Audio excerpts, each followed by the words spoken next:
morning, everybody. It is Friday, as in Feed Your Brain Friday. Woo! Made it through the week. And I'm just excited to be here. And I have a different topic today than normal.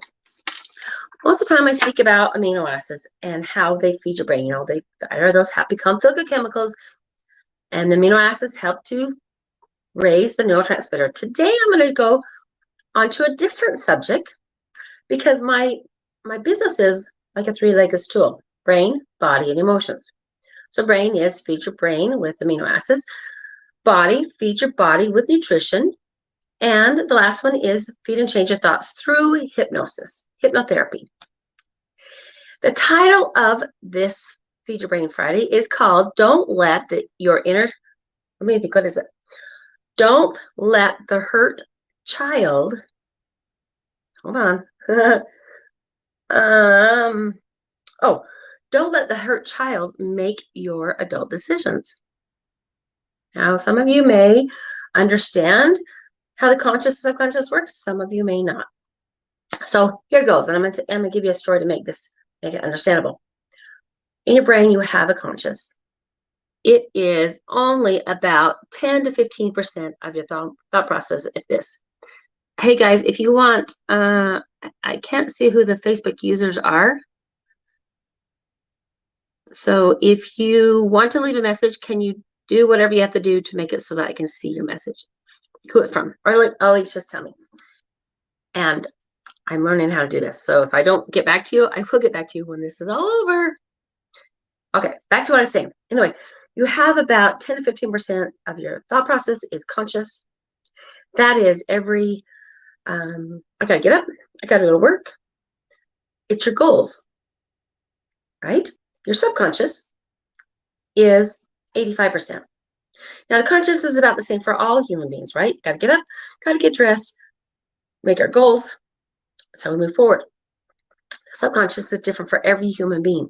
It is every memory, emotion, belief you have from here back to forever. Some people call it a spirit, some people call it a soul. And it is different for everybody.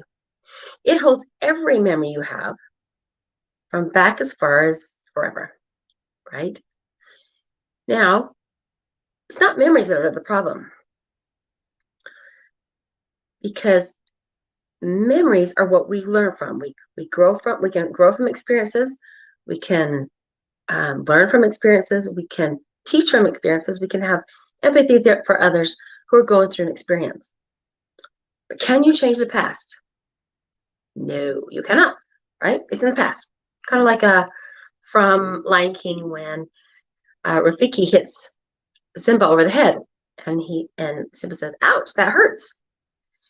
And Rafiki said, "Doesn't matter. It's in the past," right? So we can learn from all those experiences. Some are painful. The challenge is what comes up is a memory comes up. We go, "I don't want to deal with that. That makes me sad or angry or whatever." So I stuff it. I just stuff, right? And then we stuff so much because it's the emotion that is making us feel ouch, sadness, hurt, whatever, right? So we stuff and stuff until something tiny happens and we explode. Usually this has nothing to do with this. It's just that we've held all the emotions in, right? So like I said, it's not the memory that's a problem. It's the emotion that's attached to it that makes it feel like you're carrying all that emotional stuff with you everywhere you go. What I want to do in hypnosis is get the emotion away from the memory, so the memory becomes just a memory. And then you can look back and say, yeah, all this happened to me.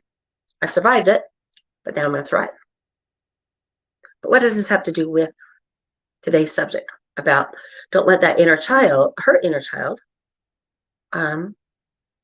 make all the plans, make the decisions, okay, the adult decisions.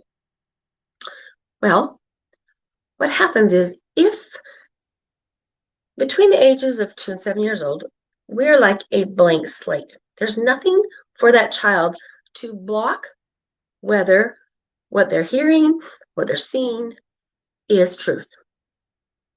So a little child assumes every story and every event is true, but it may not be, right?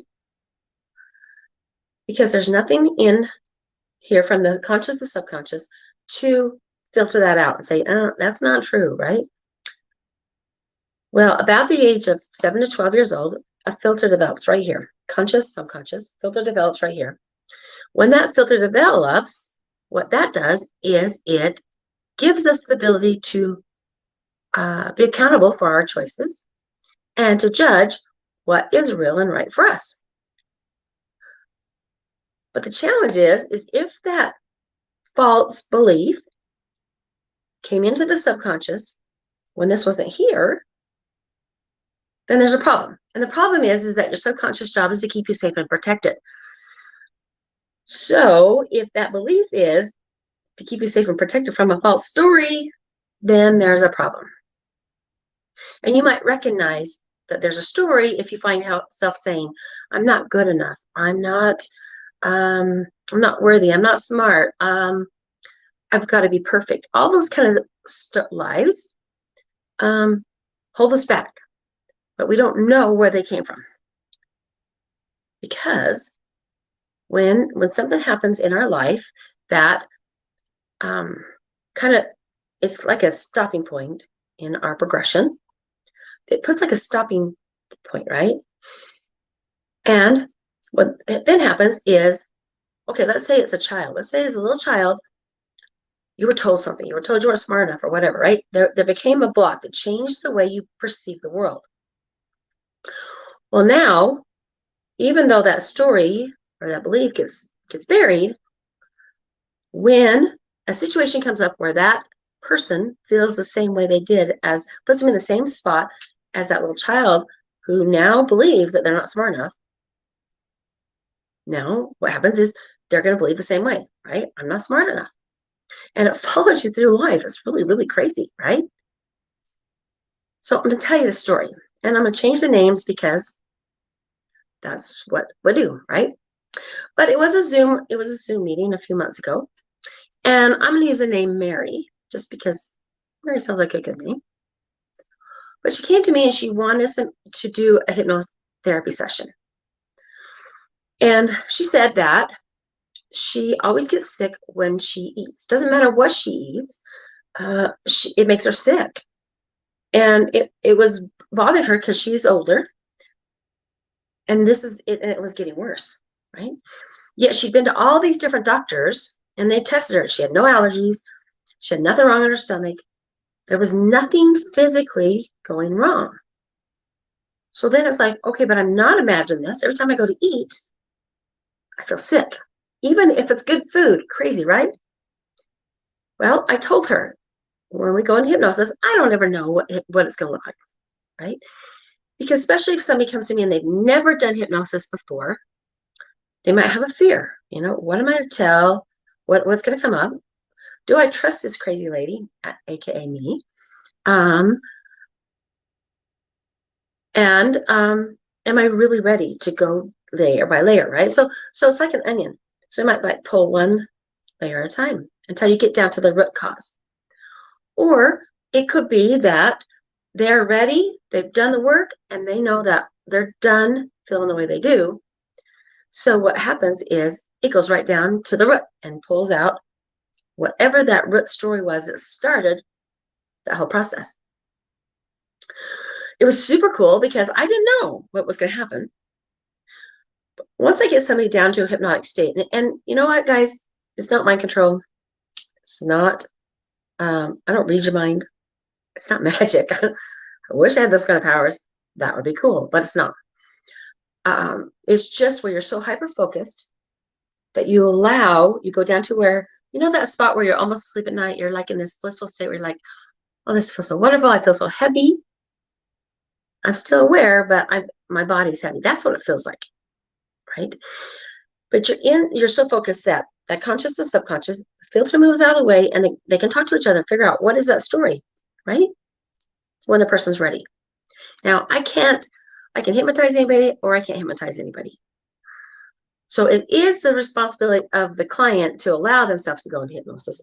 I am the one that's a facilitator, right? Anyway, I got this person into a hypnotic state where she was very relaxed. Her eyes were relaxed. And I said, okay, I want you to find an emotion, one that either pertains to this or something else, because your subconscious knows what it wants to talk about. So the emotion came up and she told me, and I said, okay, I'm going to count from 10 to 5. When I get to 5, I want you to tell me what the emotion is. So I did. And she told me what the emotion was.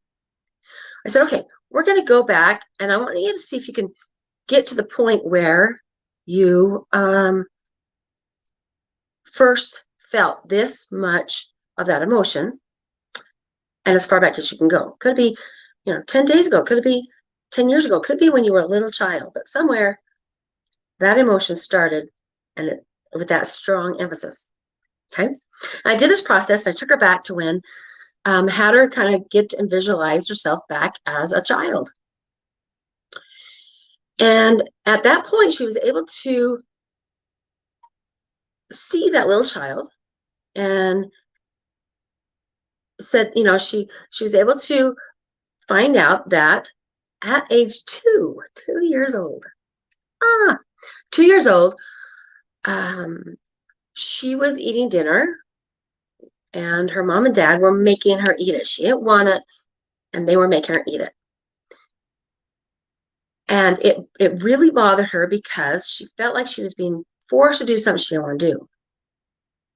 And that was kind of the beginning of being forced and told what she had to do, which, I mean, in a sense, as a parent, I understand that as a child, having children that, you want to teach them things. And sometimes they can be stubborn. For this particular incident, this person wanted to feel more independence. She didn't want to be forced to eat. So what happened is, from that point forward, she allowed herself to please, and in fear that if I make a statement of what I want, that I'm going to become unlovable, that person's not going to love me, they're not going to like me. So she literally was willing to come over here and do what that person wanted, or give that person what they wanted, or whatever, go along with them, rather than being true to herself. That child developed the idea that the only thing they could control was what they ate. Couldn't control anything else in their life. Couldn't have an opinion that mattered, but they could control what they ate. Is that kind of crazy? So what happens is, when that happens, is we want to clear that and heal that little child, so that the little child can be in agreement that the fact is, now they're an adult and you can make your own choices, right? And I like to say, when somebody doesn't agree with my choices, I like to say, just because my choices and my thoughts and my view isn't the same as yours, doesn't make it wrong, right? We all have the ability to have our own opinion, and it doesn't mean it's wrong. It's just our opinion. So by clearing that, and be able to heal that little part of the brain that says the only thing I can control is what I eat or don't eat, makes a huge difference. Huge, huge, huge difference.